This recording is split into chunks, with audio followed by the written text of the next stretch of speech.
everyone, I'm Michael Tyson. This is Mobile Growth Podcast where we discuss how to launch apps, how to monetize them successfully. And today we have Karan Tibdewal. And Karan is a growth consultant who actually focuses on winbacks and churn prevention. Basically, how to save revenue you already have, I would say. And Karan worked with companies like Other Health, Blinkist, Blacklane, and many other well-known apps. Hi, Karan. Thanks so much for joining. Maybe you can tell a little bit about yourself. Absolutely. So thanks for the introduction and thanks for having me. I came to Berlin for my MBA and then just sort of stayed along, and CRM was the only job I could find on a short notice, let's say, and that's how I entered the market. But since then, it has been quite a journey. So I used to work at HelloFresh, and since then, my focus has been on consulting side of the industry. So I work as a freelancer and I help apps with the retention and growth topics, mostly through CRM. So that means, of course, win-back, churn, subscription optimization, and things like that, which I imagine you know way more than I do about the industry. And then, of course, engagement, retention, and all the CRM basics, I would say. I've seen some, I've been reading some of your posts on LinkedIn, and you have a specific case where you achieved 27 or almost 30% improvement in win-back campaigns. Can you tell me a little bit about this specific use case? Yeah, absolutely. I think the one you're referring to is this particular case study with a dating app, and the idea in winback is not. I don't think it's rocket science. It's pretty simple, but at least in the respect of that project itself, they didn't have any winback campaigns as background, right? So they had some campaigns that they were running ad hoc, where they were taking a bunch of users who had used their apps in the last 3 months, and then they were sending them sort of more generic pushes around, a very generic journey where we say we miss you, come back, or we put something in which you really expect to see in a win-back series, right? But there had not been thought given to what do we want to communicate. So let's say if someone liked you on a dating platform, it's pretty basic that even if you're churned, it's something that you would still want to know. So in terms of content, there were a lot of gaps, and in terms of also timing, there were a lot of gaps. How long do you wait before you start talking to your customers? Is it too early, too late? So I think you need to draw a line when you want to communicate. And in this particular case study, it was a matter of improving the content and then improving the touch points. We started really being aggressive. We found out that actually, if a user hasn't engaged with the app in the first 5 days, there's already good probability that they're going to churn soon. And so we started on day 5 already, before it was day 12th or day 20th, I think. So making these changes, and cumulatively, we did improve reactivation on or users who got back to your app by 27%, which was a main lever, at least in that quarter, for the growth of the company, or for the growth of the user base. So basically, I think one of the things is to address, to make it 100% of the cases, right? So to basically try to win back all of your clients. It shouldn't be sometimes you contact some of the clients who are churning, sometimes not. So you have to be very systematic about this. And secondly, you have to understand when to contact these people. What's the right time for that? And I wanted to ask, what's the way to communicate? Is it mostly push notifications when you want to win back a churning, let's say, subscriber of an app? Is it an email? Is it both? So that's a very nuanced question, right? Because I think depending on the service you're providing, for example, in case of the dating app, we have seen that emails actually perform better on winback, And that's probably because if you are not using a dating app, maybe people mute their notifications or are not interested in it. So there's no best practice in general. I think one generic law that we can draw from like a lot of win back campaigns that I've been a part of is if you're doing it sooner, if your product is something that has been consumed very regularly, push works better in the earlier phase of win backs. But of course, as the user base ages, it's better to use email, or sometimes, depending on the geography, it also plays a very big role if you're using direct mails. For example, in Germany, direct mail is one of the well-performing reactivation channels, which is not very well known, but also SMS. So because you're using SMS for phone verification, there's an option that you can capture their phone numbers, and SMS is also now slowly becoming a huge lever to win back these users, right? So I think the mix depends on your use case and how quickly you want to target people, and and then the channel. Sometimes it's worth playing with different channels as well. Got it.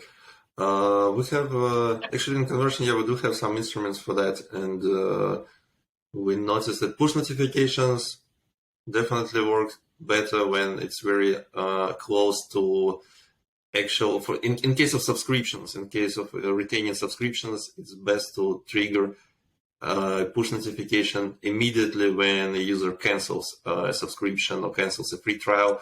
This is where he still at least remembers what the app is doing. He's kind of on top of his mind. If you can quickly get back to him with some special offer, the chances are much higher that you'll be able to reactivate him. Otherwise, he can just delete the app, and in this case, push notification will not go through. So you might reach him with an email, but not with a push notification already in this case. Absolutely, and to adding to that, by the way, there's also a point here on using push notifications early enough.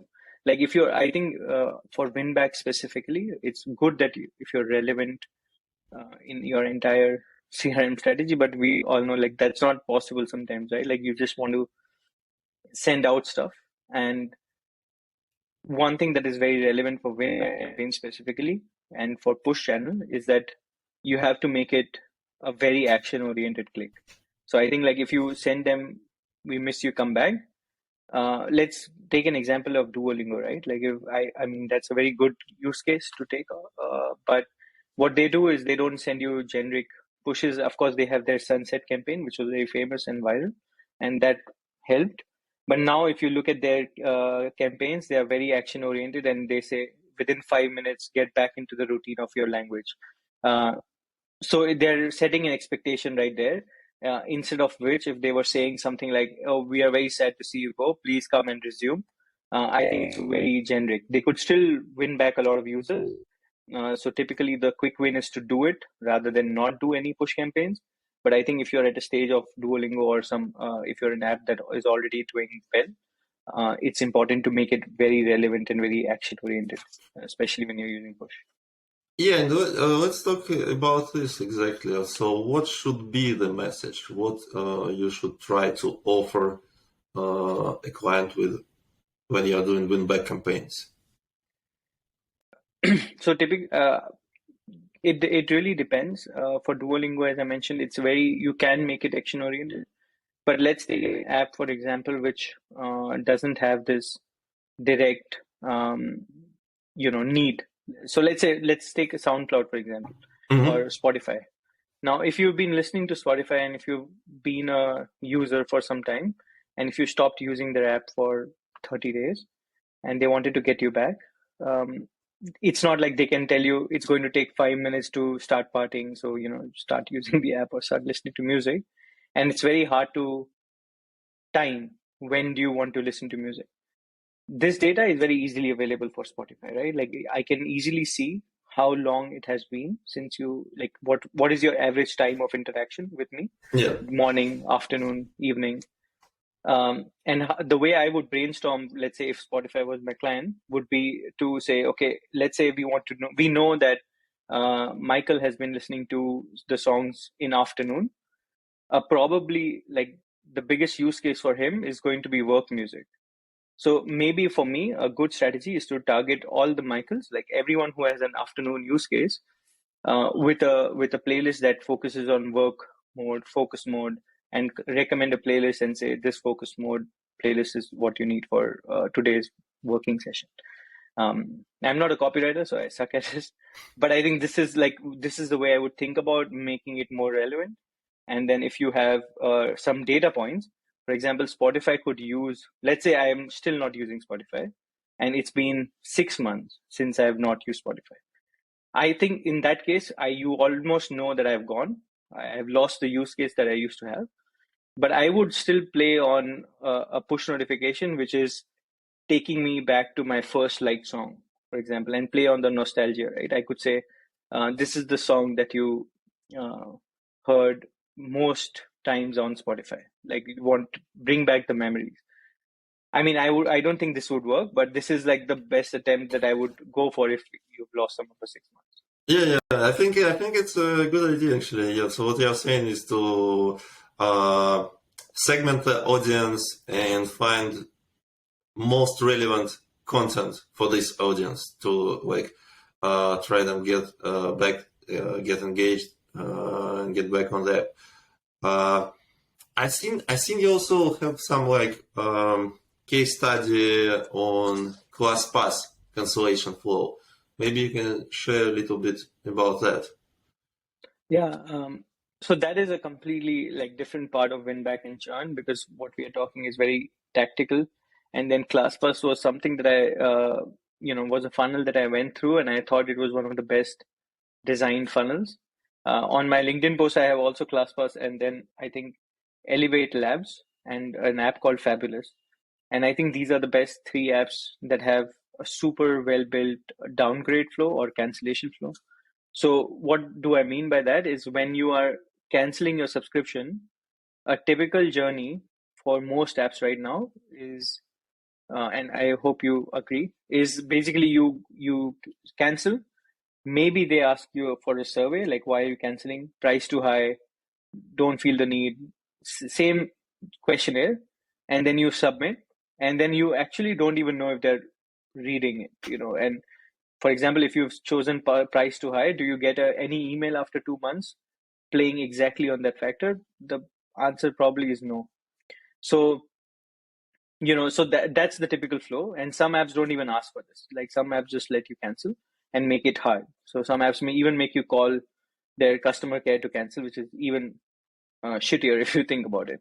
So what ClassPass does is a very good flow. And if I remember correctly, it's like when you cancel the button, they immediately give you a discount. And they say, I think they ask you why.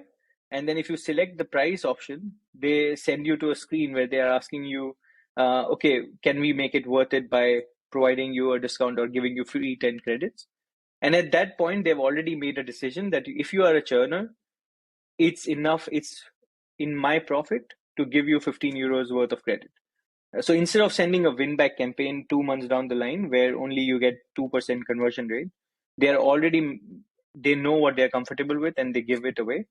But they don't give it away every time that you cancel, So I've tried it. If you cancel 3 times, they stop giving you these discounts. So they have some inbuilt logic as well. But I think that it is the most solid flow that I have seen, and that's what I was, I think, writing about.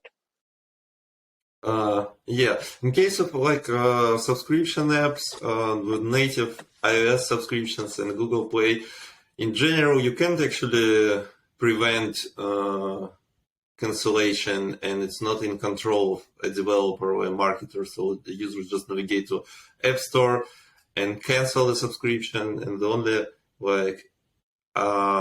only thing you can do is to follow up after the cancellation essentially happened. You just catch the event of subscription cancellation. You basically send a push notification or other communication. You start working from there, and this is where you can get, you can provide a discount among other things. And I had an interesting feedback from a client of ours who they do have some kind of seasonality in their business. So the subscription and paid features of the app are more relevant during some specific time of the year.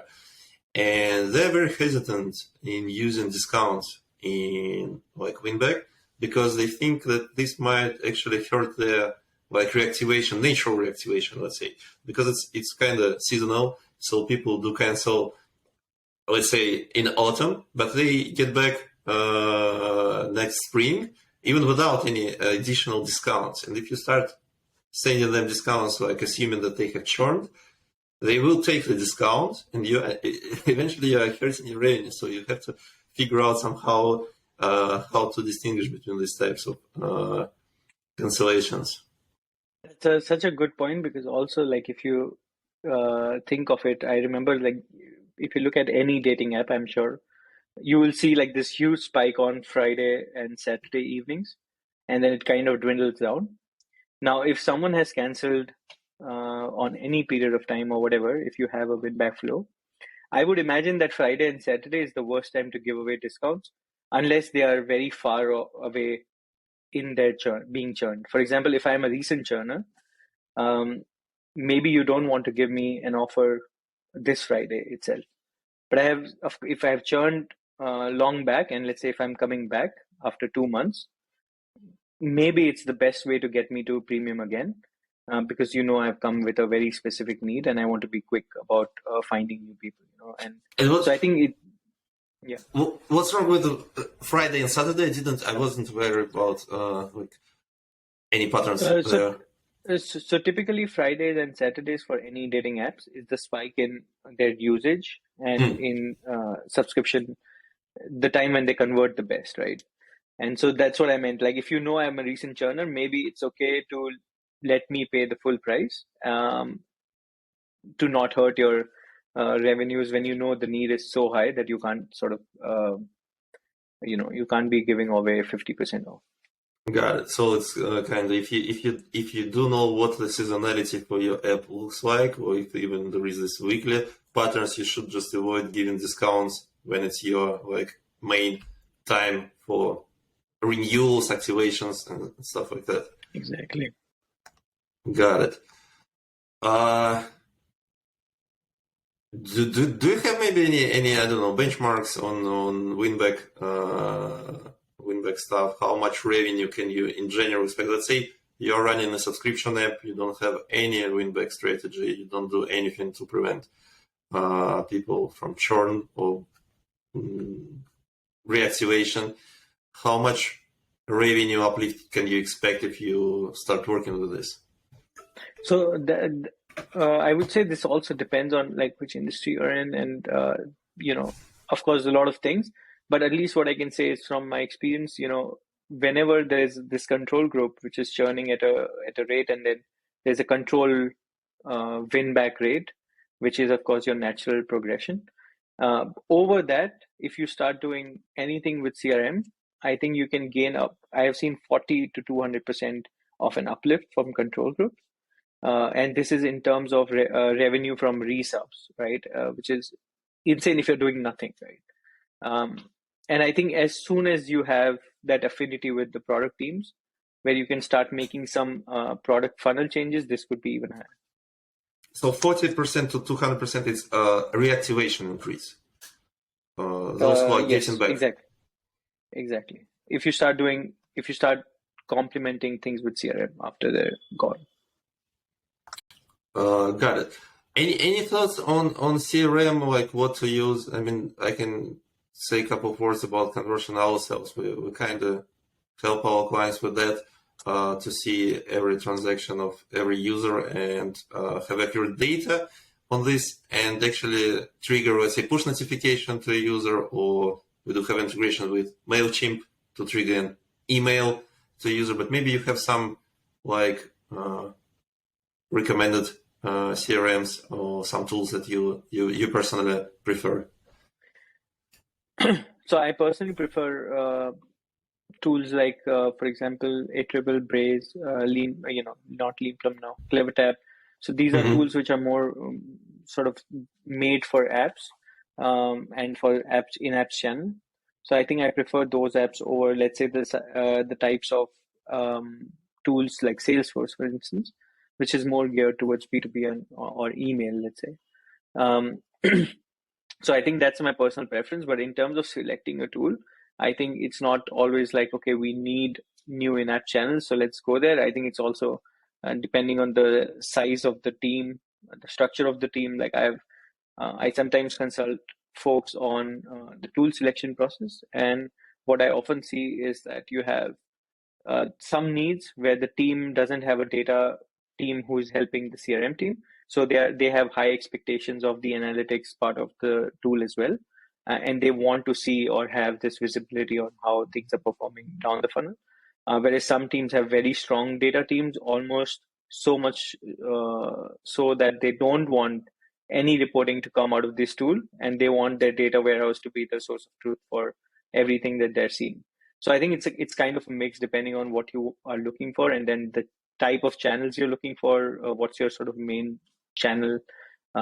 Nowadays, one thing that is added to the equation is also attractiveness of talent that can work with that tool.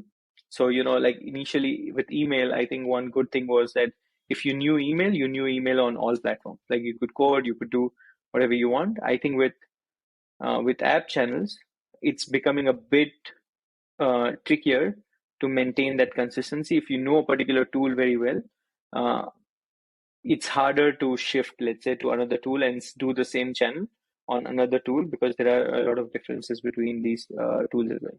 So I think there's some, and people in the industry also want to work with certain tools who are industry leaders. So I think you have a very hard time hiring, let's say, if you were on one tool than the other, So all of this plays into the equation, I'd say. Got it. Listen, Karan, thanks so much for sharing your expertise on this. What's the best way to find you online for our listeners? Is it LinkedIn, Twitter? I think LinkedIn. I've never opened Twitter in my life, so LinkedIn is good, and I keep posting on CRM, so always happy to chat. Okay, got it. Thank you. So we'll include the link to your LinkedIn to this podcast episode. Thanks so much. Have a good day. Awesome. Bye. Thank you, Michael. See you.